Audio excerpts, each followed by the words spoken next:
Good morning and welcome. My name is Heinz Stapelberg and I would like to extend a warm welcome to you all to this masterclass on work at height equipment, its selection, use and management. I've been in the work at height industry for 21 years. Since 2005, I've been involved in the training, assessing and facilitation of rope access, fall arrest and other work at height special skills. I've also been fortunate enough to have had my own company where we designed, manufactured and installed a range of unique fall protection systems. Currently, I'm the Managing Director for Gravity Access.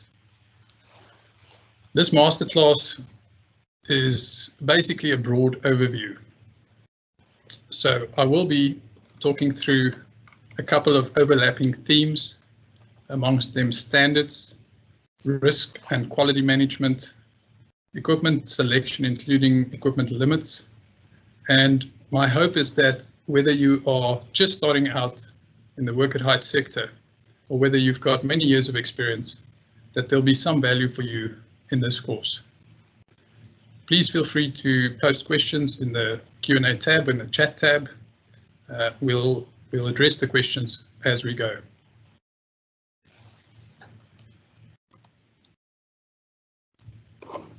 With regards to the Gravity Group, the Gravity Group consists of 3 companies.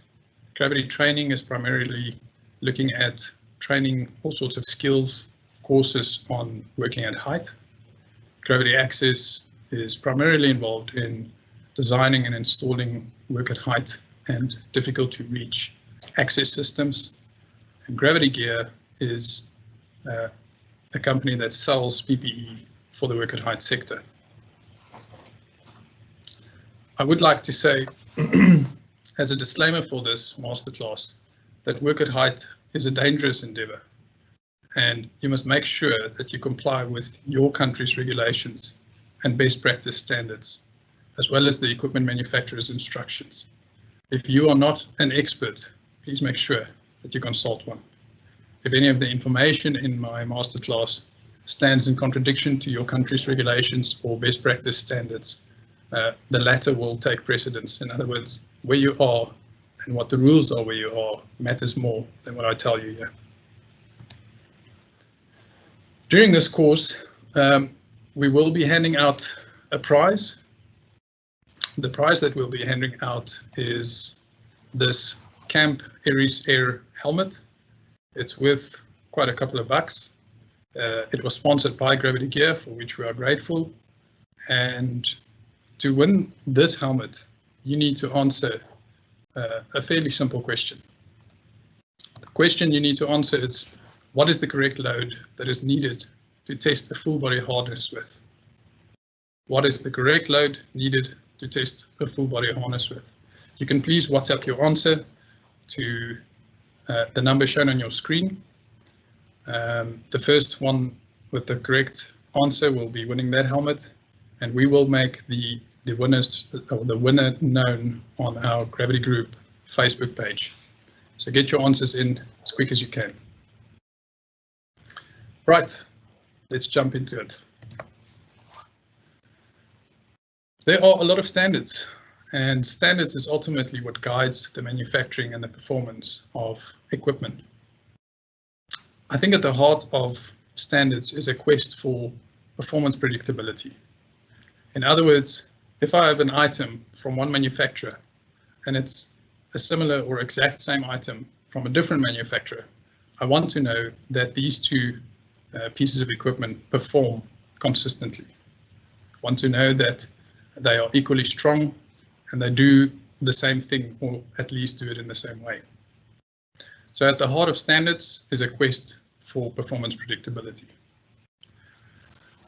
There are a lot of different standards organizations.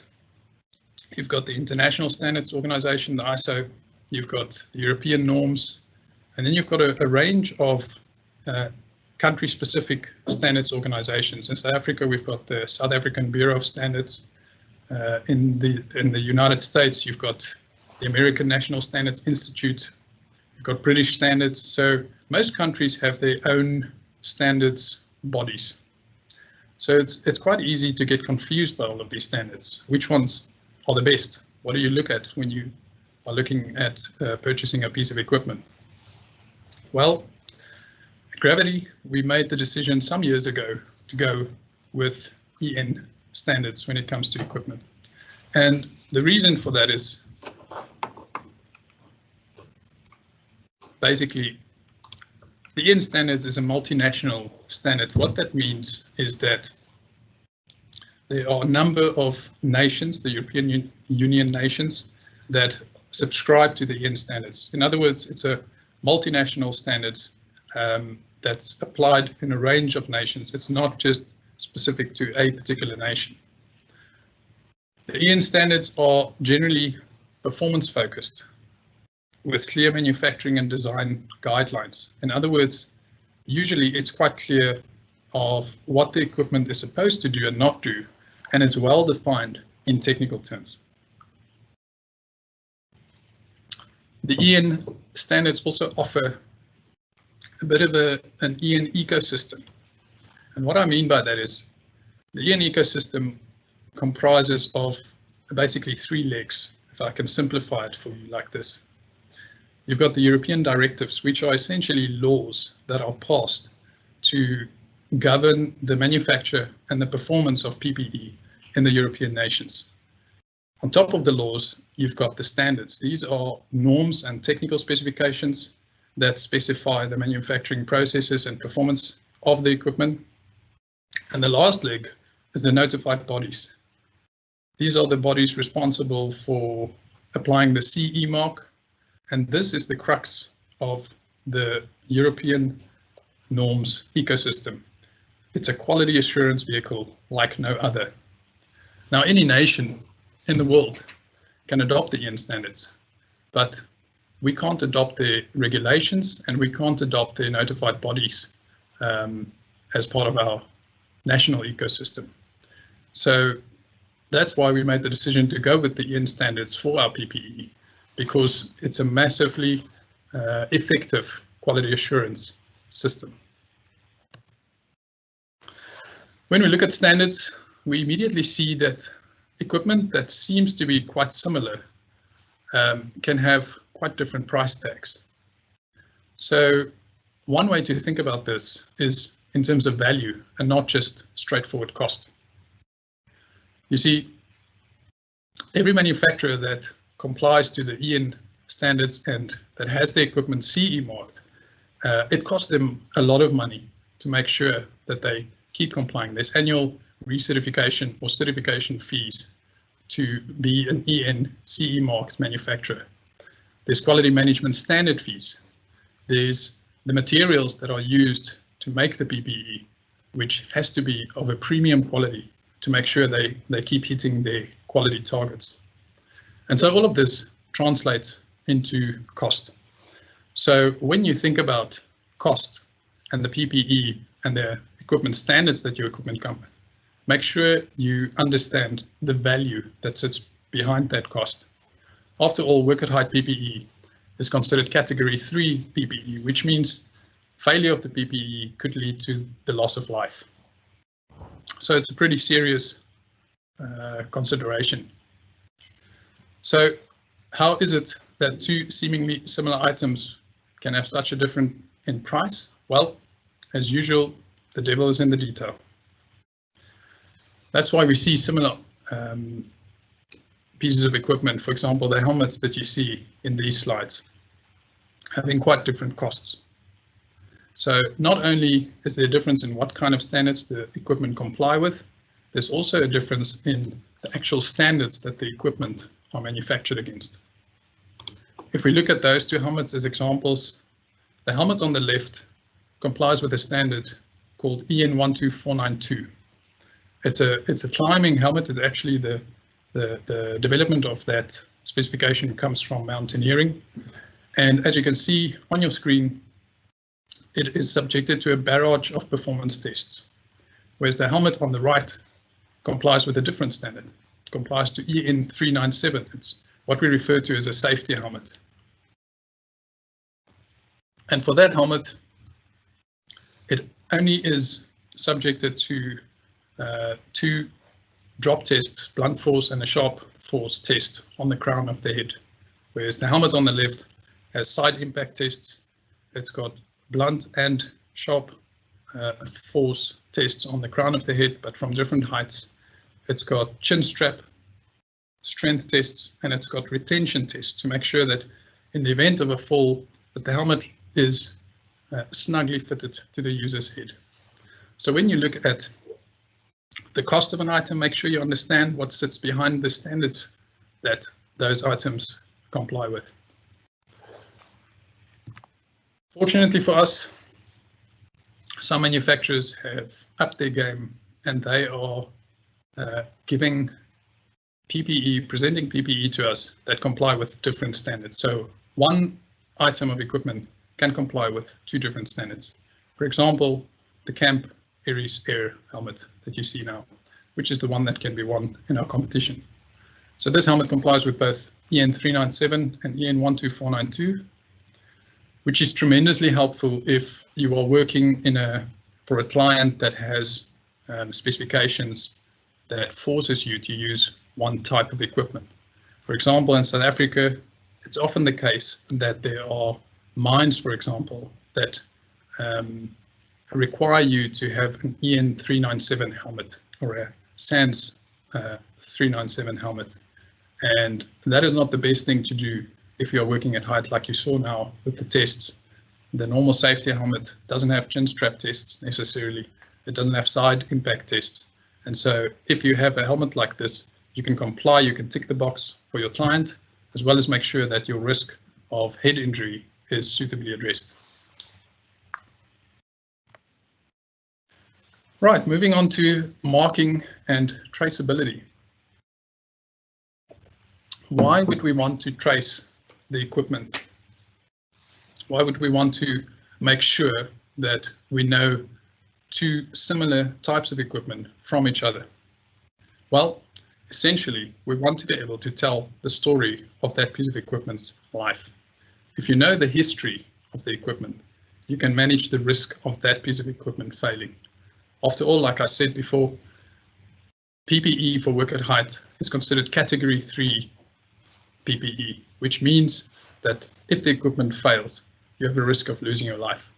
So the biggest risk with PPE is that it can fail.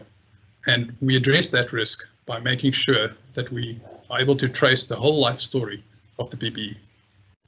That means every single piece of equipment requires a unique identification number. Now, fortunately for us, most manufacturers mark the equipment nowadays. In the old days, we used to engrave, we used to paint, we used to do all sorts of things to make sure we could track the equipment. But nowadays, most manufacturers do that for us. But what do you do if your well-marked equipment, if the markings start fading or if the tags tear off? Well, my advice to you is to speak to the experts. Please don't try to mark your equipment yourself. We've got a bunch of great guys at Gravity Gear who are standing ready to give you advice. There's all sorts of tips and tricks to remark your faded equipment or your equipment that's lost serial numbers. So essentially, we want to be able to tell the story of the PPE from when it was manufactured, every time it was used, every time it was inspected, up to the date of end of life. And for that, we need record keeping. Record keeping is what we use to show the complete life cycle of the equipment. Thinking a little bit about traceability and what the future holds, there's a type of technology, it's called RFID, it stands for radio frequency identification, and it essentially involves small chips, microchips, that emits unique numbers. The technology itself is not that new, it's been around for a number of years, but in the last couple of years, it's really started pushing the boundaries. The chips are getting smaller, they're becoming more durable, back in the day when it just started coming out as an option to mark and trace equipment. The sensors used to break, they fell off. Nowadays it's getting smaller and it's really getting a lot more durable. And I think RFID is going to play a huge role in the future of traceability of PPE. Looking at risk and quality. If we talk about traceability, if we talk about the lifespan of PPE, I think you'll start to realize that storerooms are actually like sacred ground. Okay, these need to be controlled areas. It must be access controlled. The owner of the equipment is ultimately responsible to make sure that the equipment is managed and that the quality of that management system is in place. So that's why we have access restricted to our equipment storerooms. Not just anybody can go in and interfere and make a mess of things.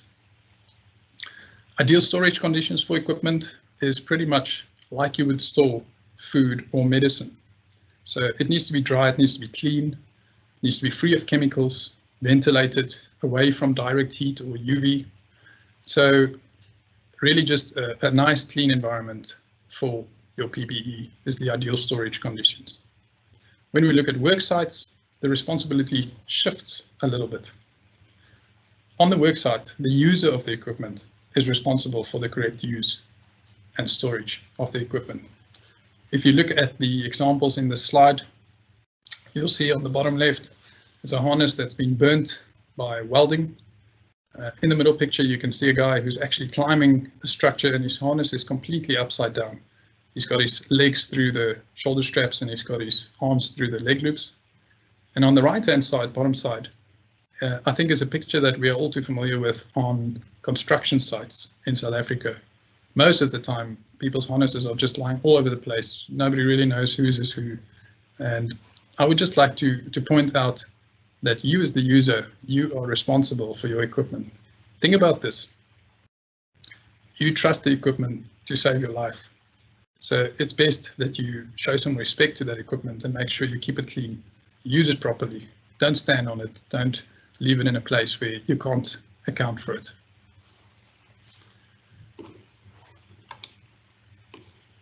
We've alluded to PPE inspections a little bit. Let's jump into a little bit of detail with that. Inspection is really the key to the lifespan of the equipment. Contrary to popular belief, it's not the manufacturer's maximum lifespan that they define for the equipment. We'll come back to this concept in a minute, but just want to make the point at this juncture that inspection is the key to the lifespan of the equipment. Now, there are different types of work at height equipment inspection. We have pre-use checks, periodic inspections, and interim inspections. Pre-use checks is essentially a quick check by the user. It's preventative in nature, and it's done every single time before you use the equipment. This kind of inspection is what is taught in most work at height courses. So the user of the equipment must have an idea of how to check the equipment before they use it. This type of equipment inspection is not recorded. It's not a formal inspection. It's just a quick check. Periodic inspections. These inspections are a little bit more formal. They have to be recorded. And it's also preventative in nature, which means it's making sure that the equipment is safe to use before it's used. And there are a number of guidelines for determining what the right frequency is between inspections. But these are just guidelines. For example, EN 365 specifies that periodic inspections on work at height PPE must happen not less than 12 months apart.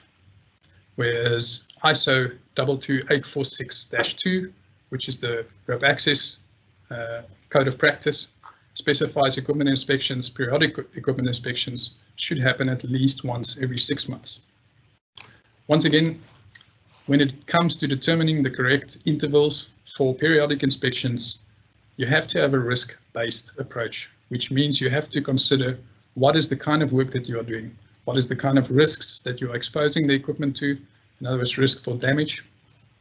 And based on that, you would determine the correct interval for your periodic inspections. I know of companies who inspect their PPE every 2 weeks because they work in highly abrasive circumstances and they have to address that risk and mitigate it properly. The third type of inspection is an interim inspection. Generally speaking, interim inspections happen either when you suspect that there's been an incident, in other words, that the equipment was exposed to some sort of event that could have damaged it. But it's also usually used where you have longer term projects where your PPE sits on a work site away from the storeroom for long periods at a time. And then you'd have an interim inspection. Interim inspections are similar to periodic inspections in that they are formal and they have to be recorded. So pre-use inspections, no recording, it's an informal check. Periodic and interim inspections, formal, you need to record it. It needs to be done by somebody who's competent. When it comes to competence for equipment inspection, the primary responsibility lies with the manufacturer. In other words, the manufacturer is supposed to say who can inspect the equipment, how it should be done, and how often. So you have to draw up a formal inspection process, and you have to have a method of recording or logging those inspections formally, especially the periodic and the interim inspection. If you are interested, or if your company is interested in jacking up the equipment inspection processes, I would strongly recommend you complete an equipment inspection course. Again, Gravity has a great course for equipment inspection. I would recommend you go onto the website and you check that out. I'm not going to go into too much detail about actual inspection of equipment, but I will give you a couple of tips. Any equipment inspection involves 3 things. It involves your eyes, your nose, and your hands. With your eyes, you're going to check condition, for example, color, signs of damage, and also the information that the manufacturer gives. In other words, the life expectancy of the equipment, serial numbers, can you still see them? Your nose, this is applicable to what we call soft equipment, in other words, textiles and ropes and those sort of things, and you'd be smelling for the smell of strong chemicals. Okay, that would tell you that there has been a chemical exposure to the equipment. And the last thing is your hands. So you would feel the pliability of the equipment, and you would also check the function. Again, this is just a really brief overview. Make sure you consult the manufacturer's instructions. Make sure you do a course on equipment inspection. Looking at the lifespan of PPE.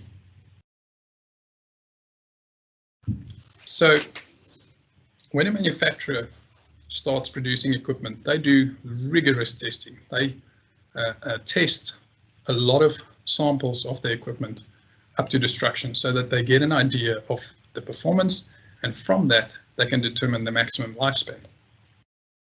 The maximum lifespan is indicated on each item of PPE. But I'd like to point out that that is not the lifespan of the actual lifespan of your equipment. What I mean by that is maximum lifespan is a concept where if you buy a brand new piece of work at height equipment that comes sealed in a packet, unused, if you were to keep that packet sealed and store it in ideal conditions and not open that packet, in other words, storage room that we discussed a little bit earlier, cool, dry, away from heat, away from UV, away from chemicals, and that equipment stays on the rack unused in its packet sealed up to that date indicated by the manufacturer, then that equipment is no longer safe to use. The moment you open that packet and you actually start using the equipment, you expose that equipment to wear and tear, and the maximum lifespan actually gets shorter. And that is why I said previously that inspection is the backbone of the equipment's life cycle. You cannot use a helmet, a harness, any work at height PPE up to the date that the manufacturer says is its maximum lifespan. It's simply impossible. You have to be aware of the conditions where the equipment is used. For example, we know that coastal areas is highly abrasive and corrosive towards PPE.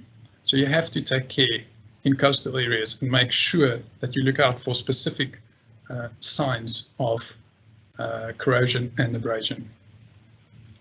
For example, in this picture, you can see the top left is the, you can call it a best before date, the maximum equipment lifespan. Usually this is a small marking that you find in things like helmets. And this particular piece of equipment says 2004, September month. This is when this equipment needs to be thrown away, essentially destroyed. On the right-hand side, you can see a carabiner. This is a carabiner that I inspected in 2006. It was used in a coastal area. It's aluminium carabiner, so the corrosion does not look as bad as the picture on the bottom left. But that carabiner is not safe to use. There was actually a hairline crack running straight through from the pin that you're looking at in the center of the picture on the other side of the carabiner. You have to be aware of these things in coastal areas. Bottom left, also coastal area. This is normal steel. Fortunately, steel is great because it shows its corrosion really well. The textile on this particular sling was also filled with mold, and so none of these pieces are safe to use anymore. Well, what do you do if you do find equipment that is suspect? You as a user, the first thing you do is don't use it. Okay, sounds simple, but make sure you don't use equipment that seems suspect to you. The second thing to do is to isolate it. In other words, remove it from circulation. It's not just the risk that that suspect equipment poses to you, it's also the risk that it poses to your teammates and other people. If you are not in a position to immediately hand over the suspect equipment to a supervisor or an appointed equipment controller, you must mark it in some way that anybody who looks at it will see that there's something wrong.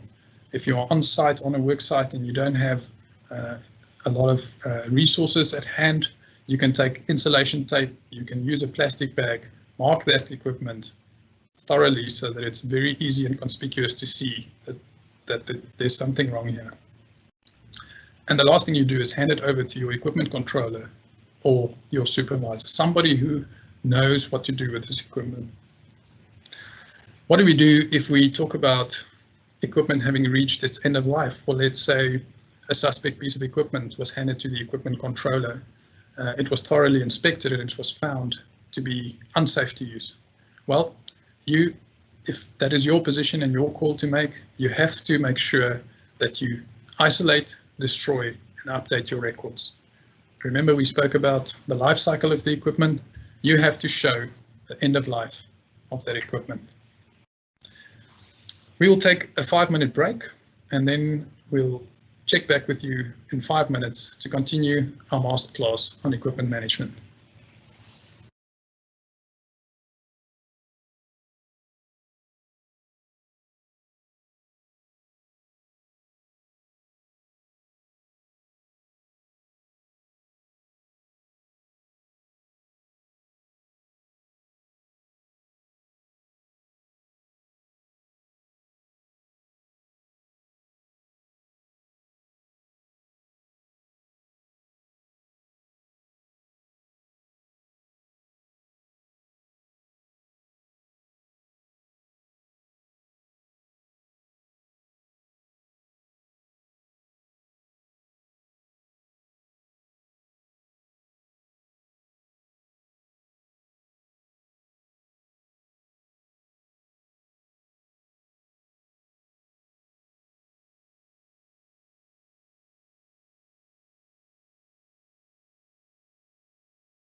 Welcome back. I hope that you are healthy and safe at home and sane. We'll continue with our masterclass on equipment management. I want to just mention PPE preparation. What I mean by that is pre-assembling your kit. So in terms of personal kit, it's a matter of comfort.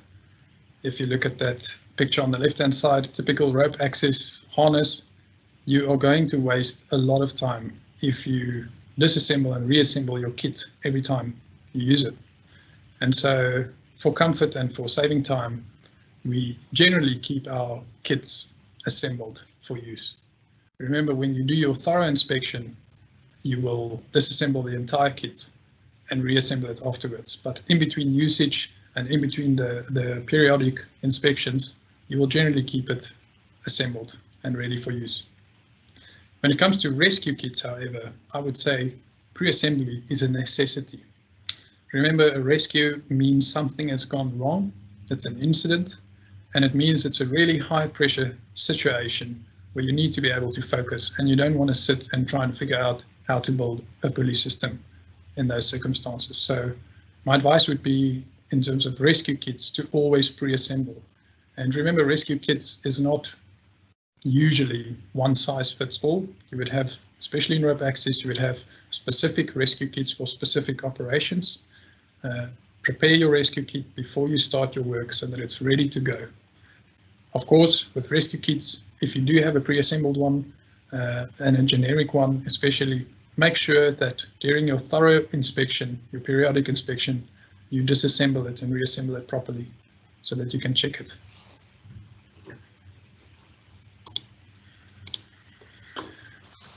Work at height training incorporates a significant amount of product training. In fact, it could probably be argued that work at height training is primarily product training.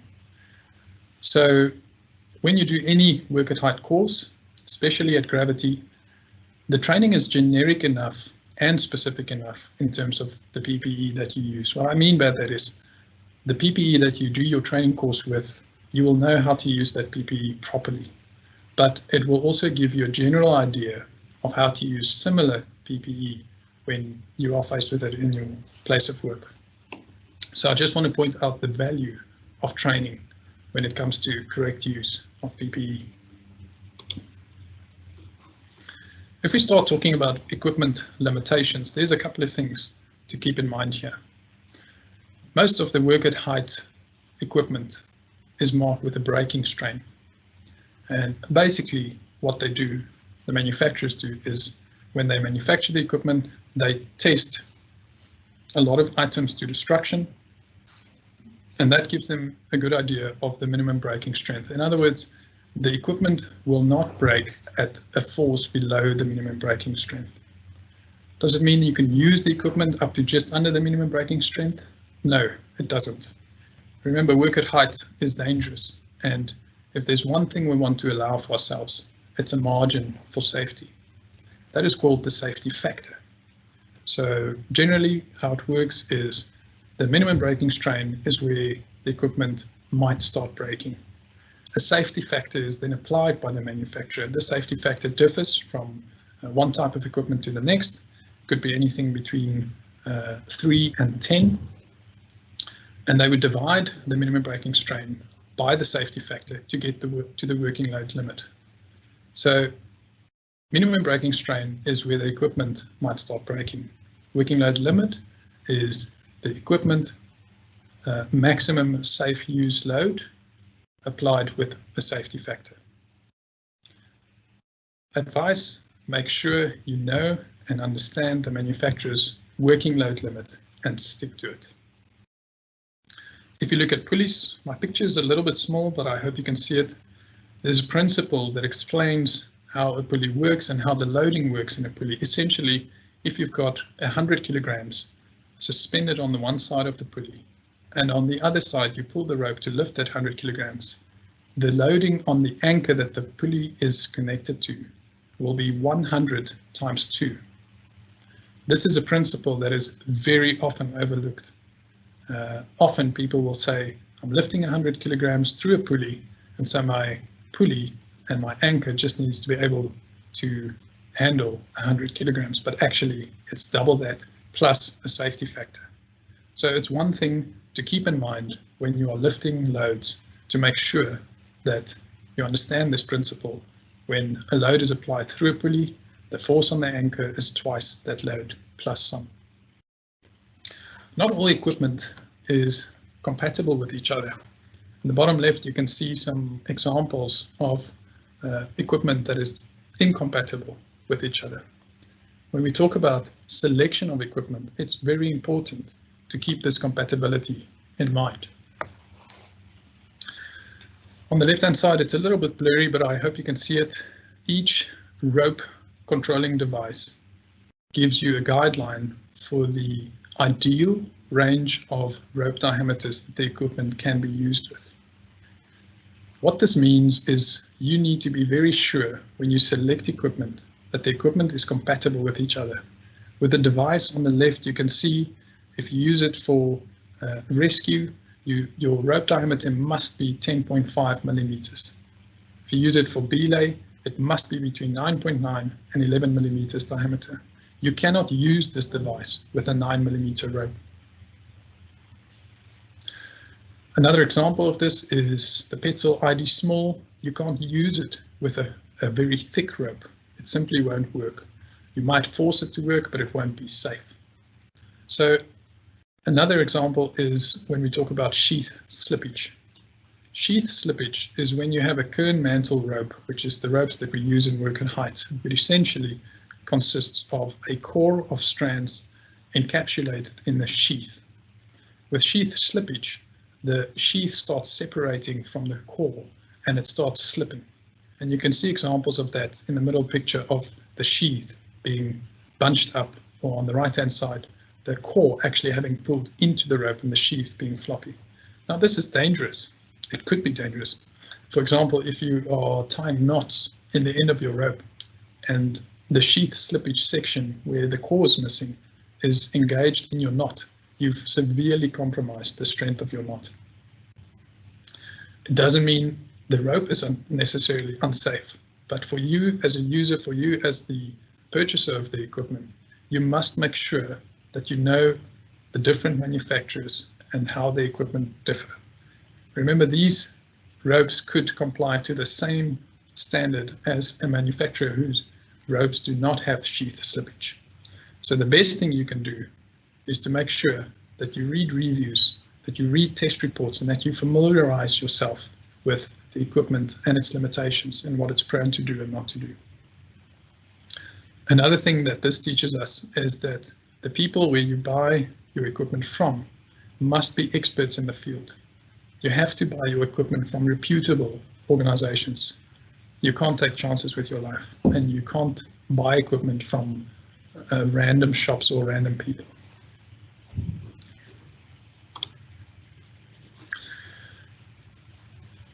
Speaking a little bit more about equipment limitations, you have to be trained to use the equipment that you select. Don't choose equipment that you are not familiar with. Make sure you get product training if it's a new piece of equipment. Make sure you spend time learning this new equipment before you just go out and use it. With rope grabs, for example, or rope controlling devices, there are a range of different types according to classes and functions. A backup, an ascender, they don't grip the rope in the same way, and they've got limitations when it comes to their use. And you have to be very, very sure of what you are, the circumstances and the conditions at hand that you are using these devices. In this example of slides, the devices on the left are aggressive devices. They are what's called ascending devices, and they've got teeth. If you look carefully, they've got teeth that clamp onto the rope. And if you misuse it or you apply it in a situation that is not right for these devices, you can actually damage your rope severely. The devices on the right-hand side is a descender and a backup device, and they've got a lot more smooth and friendly surfaces in contact with the rope. And so in a lot of circumstances, they would be preferable depending on what you're doing.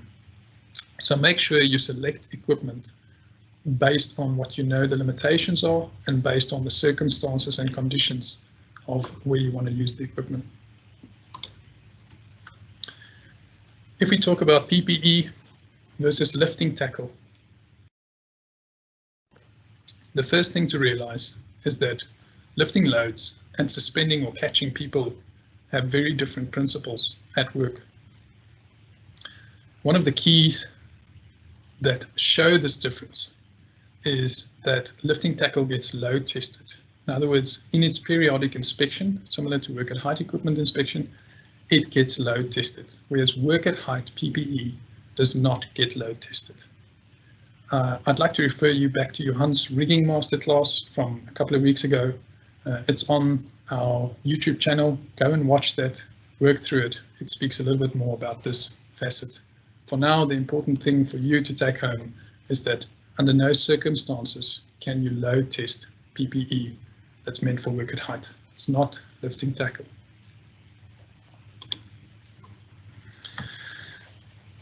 Continuing our discussion with equipment selection, we often hear, especially in policies and company-specific requirements, we hear things like 4-point harness, 5-point harness. Heinrich Schroeder, in his rope access masterclass a couple of weeks ago, also mentioned this. I would advise you to go and watch that. But actually, if we look at harnesses, what they refer to as 4 or 5-point is referring to the D-links or the attachment points on the harness. Different harness D-links have different functions, and those functions you can derive from the standards that they comply with. So what it means is the different D-links on a harness is meant for different kinds of uses. Now there are some companies, a lot of companies actually, that insist on, for example, a 5-point harness, but that is a meaningless classification to make, because you get a full arrest harness with 5 points that differs totally from a rope access harness with 5 points. You can't define a harness by the number of points. You have to define a harness in terms of what it's used for and what the attachment points are meant for. Harness D-rings comply with different standards, and that's based on what they are designed to do. So you have to make sure, irrespective of your client requirements, that you select a harness that is suitable for the methods that you are going to be using. Broadly speaking, when it comes to harness attachment points, there are 3 types of attachment points on a harness. These 3 types determine what those points can be used for, and it also you will know what it's to be used for if you look at the standard to which it complies.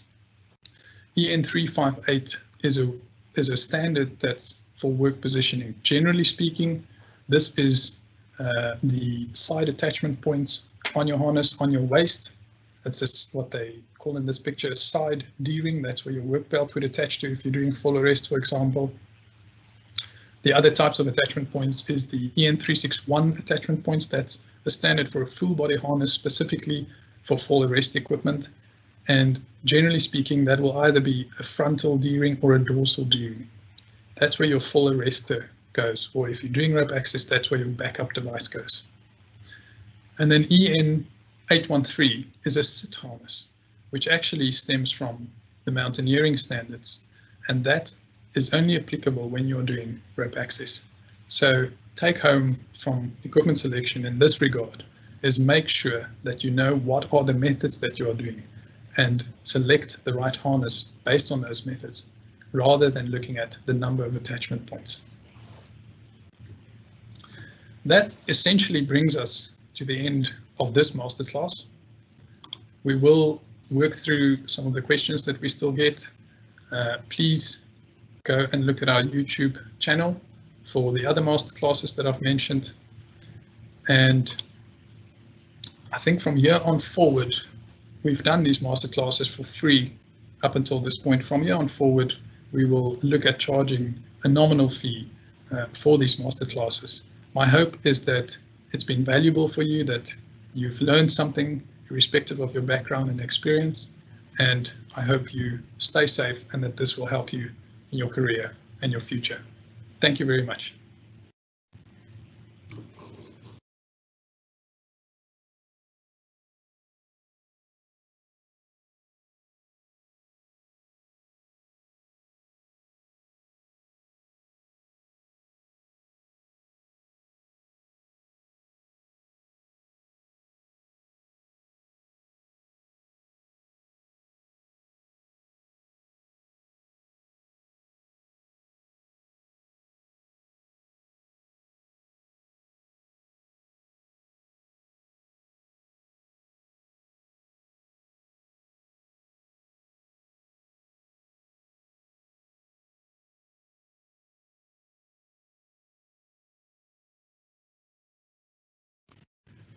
Right, let's work through a couple of questions and answers. Anonymous asks, what is the shelf life of a full arrest harness? Well, Anonymous, it really depends. Different manufacturers have different lifespans for their equipment. Please make sure you review the section where I spoke about the life cycle of the equipment and the end of life and what the due date or the expiry date on a harness means before you just go and apply what you think is right.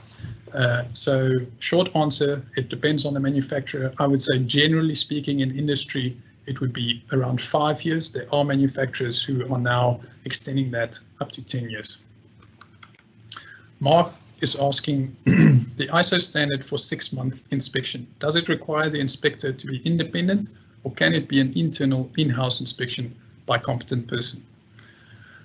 Mark, the standard does not specify independent or in-house. In fact, it focuses on the outcomes. So it speaks about the competency of the inspector and it speaks about the being familiar with the equipment and making sure that you know what you're actually inspecting. So I would say generally speaking in industry, these inspections are done in-house, especially where it's work at height focused companies. There are companies, however, that are not work at height focused. In other words, they have operations that involve work at height, but that's not their main focus. And generally speaking, these kinds of companies, we're talking about manufacturers, mines, those kind of things, they are not in work at height per se, but some of their operations involve work at height. And those kinds of companies would sometimes involve a third party, an independent inspector, because it simply doesn't make sense in their operations to upskill their own people for that. Shaquille asks, is there a specific inspection form for each equipment? Shaquille, yes, there is. For each equipment, there is a set of criteria, not a specific form per se. You can create your own form, but the main thing here is to consult the information that you get with the equipment that is provided by the equipment manufacturer. The format of the form is less important than what you are actually checking. Okay. Anonymous asks, is it a requirement to complete equipment inspection training? It's a very good question, Anonymous. Is it a requirement? Well, it's an implied requirement. You have to be competent to declare something safe or unsafe, because that can quickly become a legal issue, especially if there's an incident. So it's a requirement to be competent. How do you gain competence? Well, you adhere to what the manufacturer tells you about who can inspect the equipment, how it must be inspected and when, and you make sure you upskill yourself through a reputable company where you do an inspection course. Anonymous asks, are the lifespan marking a mandatory requirement as per the EN standards? Yes, it's part of the requirement for EN marking that the manufacturer specifies the maximum lifespan of the equipment. Anonymous asks, what is the process of end of life again? Process basically, number one, isolate, get that thing out of circulation, remove the risk of somebody inadvertently making use of it and not being aware that it's reached its end of life or that it's no longer safe to use. Once you've isolated it, they speak about quarantining sometimes, but once you've isolated it, you have to destroy the equipment. You have to physically render it useless, that it can't be used by accident. Okay. Anonymous asks, ISO code for inspection again. So there is an ISO standard that presents guidelines for equipment inspection, and it's called EN 365. Okay. There are great guidelines documents out there. Arata put out a code of practice which talks about equipment inspection.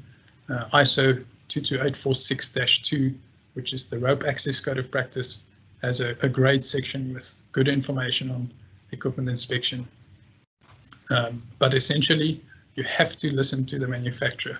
This is the key with managing equipment properly, is take on board and adhere to properly what the manufacturer says. Okay.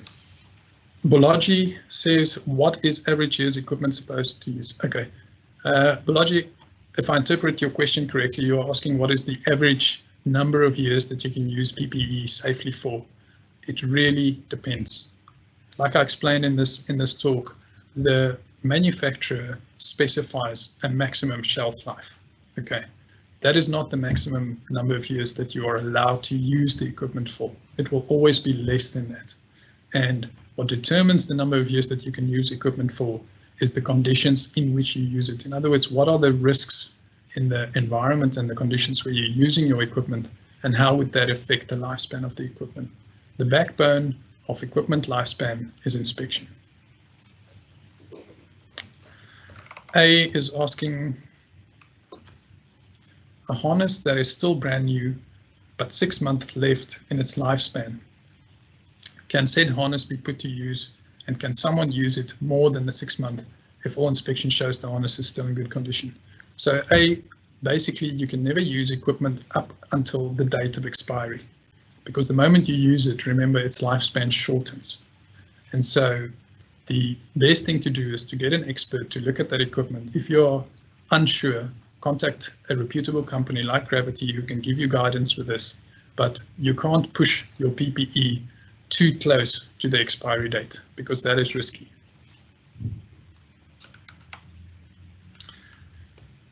Then there's a question, how can a company define the lifespan of PPE considering ISO standard?